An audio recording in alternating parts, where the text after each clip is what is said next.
Madlozi yakhuluma nawe. Takozani Dimelang Khanya Lisedi. Hello everyone and welcome to the 101 sessions with Coco. I'm sorry and I'm your host Coco M.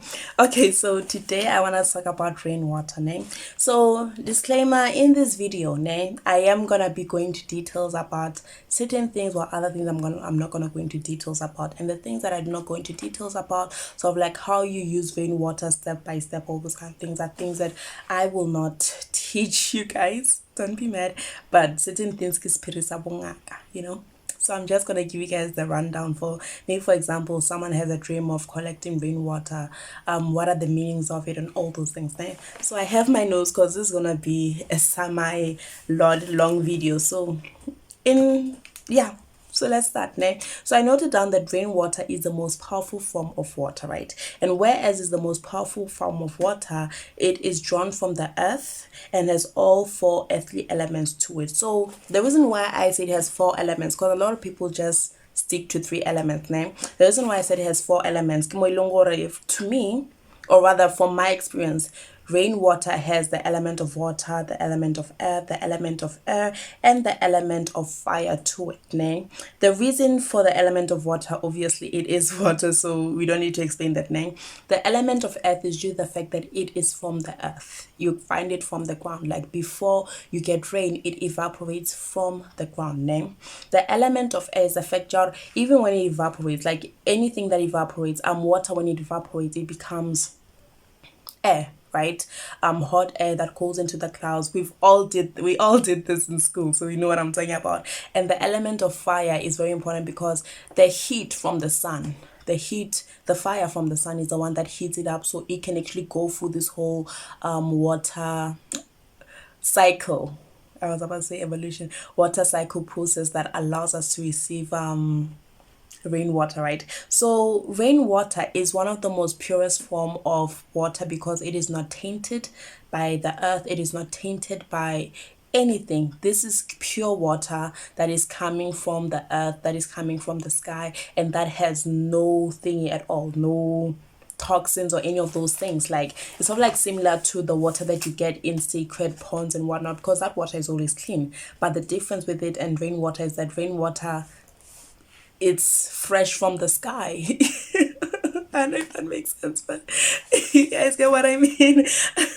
All right, so I also noted down that when you're collecting rainwater, it is best to collect it straight from the sky in a glass, a metal bar, or wooden container. The reason why I noted this down is because some of you guys can say, okay, it just rained, then I'm just gonna collect the soil from maybe a mini hole, you know those little ponds, like mini ponds in around the place. So it's usually advised to collect rainwater straight from the sky, meaning where you just put a bowl or a bucket out there so the water can fill up in there. Actually, once you do that, that is when the rainwater has its most power, it has its most strength, meaning what, with some of the uses that you will be performing with this water, it will do it to its fullest abilities without being tainted or toxified by any negative energies or any like physical toxins that could be there in the world, man.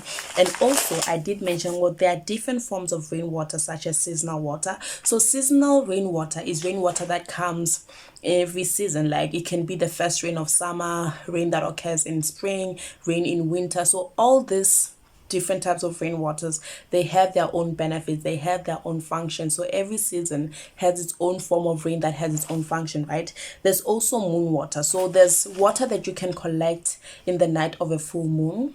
There's water you can collect in the night of the waning moon. So all these types of water, they also have their own benefits, because Lona, we know the moon is actually a very powerful thing. Even though not personally, I don't really follow the moon cycles that much. I feel like it's too tedious. But Lona on its own, the moon is a very powerful element, and Molod is a very powerful element when collecting water in a specific type of moon, like the full moon or the waning moon or the Gibeon moon. Then you find that particular water has its own benefits to you, to your body, to whatever it is that you're gonna be using it for, right? Number 3, daily rainwater. So daily rainwater is where it's just raining during the day, right? Not at night, because the moon water is the rain that occurs at night. So the daily rain is the rain that occurs during the day, and when it can be rain that occurs on Monday, Tuesday, Wednesday, every single day of the week, whenever it rains, the rain can have its own specific cues. Like for example, Monday rain is for blessings, Tuesday rain can be for protection, those type of stuff. But like I said, there are certain things that I'm not going to go into details about, right? And that's one of those things. And then there's elemental rain. Elemental rain is sort of like rain that occurs with a certain element to it. For example, rain that occurs with wind. There's that kind of rain that occurs like when it's raining, then it becomes very windy. It also has its own benefits. Then there's also lightning rain, like rain with a very distinct lightning to it. So that one, it's also one of the most powerful forms of rain, because that is the kind of rain that people use most of the time to actually fight spiritual battles. They use that rain to fight spiritual battles. They mix it with protective herbs and whatnot, and it actually works best with them, right? Because it's like usually the rain used for protection, right? The third one is the raining with sunshine. Okay, so in my language, so this is actually the rain of blessings. Whenever it rains like that, it's a sign of blessings. But even the rain on its own can be used for abundance, for blessings, and all those kind of stuff. So it's actually one of the most distinct form of rains that can occur. And the fact that it doesn't occur all the time, whenever it does occur, it's something that you need to like grab as much as you can, as soon as you can, in a sense, because it's one of the most powerful forms of rain. Even just sitting in this particular rain can actually bring you a lot of great things into your life, right?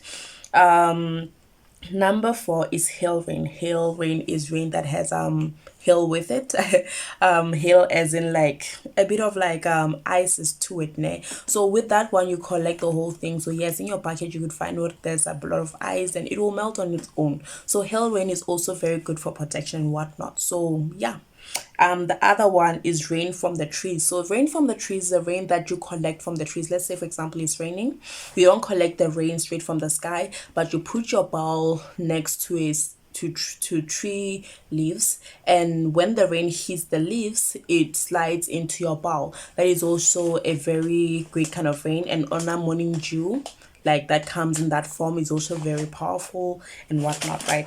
And then there's rainbow rain. Rainbow rain is the kind of rain that occurs when the rainbow is out, because sometimes there is that kind of rain where it's raining but you can see a rainbow, right? So usually this one goes hand in hand with the rain when the sun is shining, but there are times where it occurs without the sun shining in the process. So that one, it's a very good rain for abundance and blessings and luck, right? So what are the purposes of rainwater? There are 3 different purposes of all these types of rains. Yes, each and every one of them has their own purposes and whatnot. The first one is purification and cleansing. I get the second one is spiritual healing, and the third one is protection. Okay, but with all these types of uses or purposes with these rains, most of the times it is combined or rather mixed up with certain herbs that actually go hand in hand with these types of deeds to ensure that the rainwater works at its utmost best. So meaning, by collecting the rainwater alone, it might not do what it's supposed to do. So but for example, maybe you're a healer, you have access to certain herbs and whatnot, you can mix those particular herbs with rainwater of that very same purpose, and what will happen is that it will strengthen those herbs. It will allow those herbs to actually work at their best and have a quicker effect in whatever it is that you are using it for. So here are the uses. So these are just general uses of rainwater. So molo, they're just general uses of rainwater. When you're using them, yes, most of the times you will need to mix them with herbs. Yes, there are some that you can use on their own, but that is a very rare scenario, especially if you want them to work at their utmost best. The first uses of water is anointing or cleansing your body. Okay, like I said, when you mix the rainwater with certain cleansing herbs, you can actually strengthen the cleansing herbs that you already have, right? Number 2, as an offering to the ancestor. This is one you just collect the rainwater. Anyone can do it. You don't mix it with any herbs. So what can do, God, we all know that when we patla, we sort of like we give the ancestors water, right? So instead of giving them tap water, you can give them rainwater. Okay, that is actually a great offering to the ancestors. Or instead of just pouring it on the floor, you can put it there like on the shrine as sort of like an offering to them. Leave it there for the ancestors to drink, in a sense.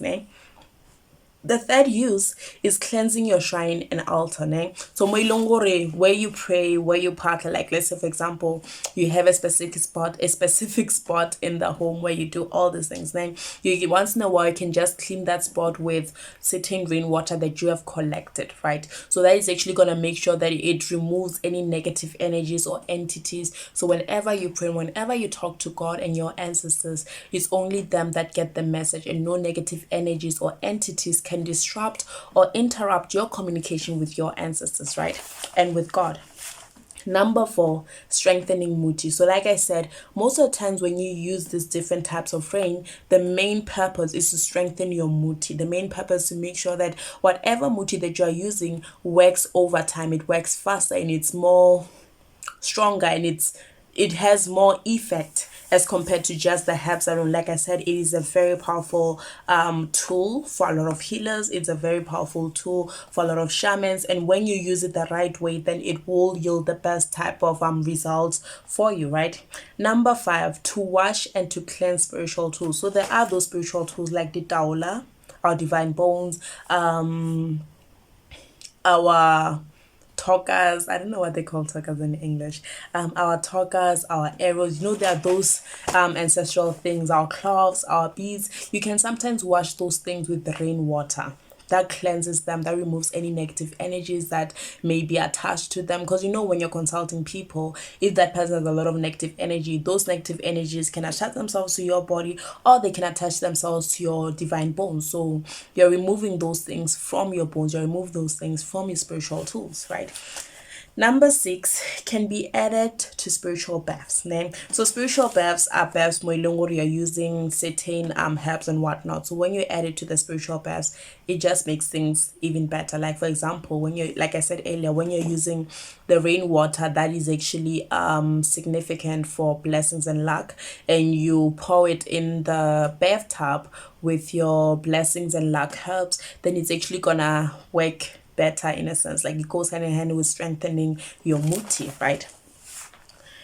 Number 7, it wards off evil energies and entities. So meaning what, you can just clean your entire house with it, and what it does is that it casts, or rather wards off, any negative or evil entities. So meaning what, if you're someone who's subject to negative entities or energies coming in and out of your home and whatnot, when you clean your home with rainwater, it can actually yield, or rather form a protection at home to make sure that none of these negative energies or entities taint your space. Okay. Number 8, it brings peace. So anything that has the elements to it, it brings peace, it yields peace. And the same thing applies for rainwater. When you use rainwater, you have a lot of peace. And for some people, get that thing, you're being sent with that muti of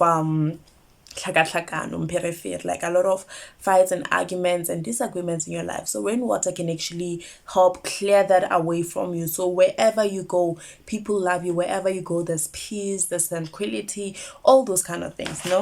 Then number 9, it can be added to rituals for love, luck, and prosperity. I know someone out there is like, hi boo, go, I want to use it to get my man.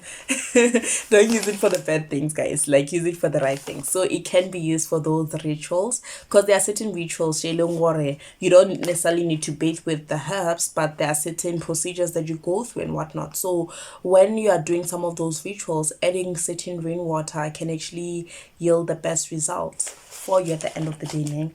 And the last use of it is cleansing your home. It goes hand in hand with warding off negative energies, removing any negative entities. So when you're using rainwater, it cleanses your home. It leaves a very peaceful energy in your home. It leaves tranquility. It brings a lot of great energy into your home. Even when people walk in your home, they just feel this beautiful energy, this light energy, this beautiful aura to it in a sense. So yeah, those are the 10 uses of rainwater that I listed down there.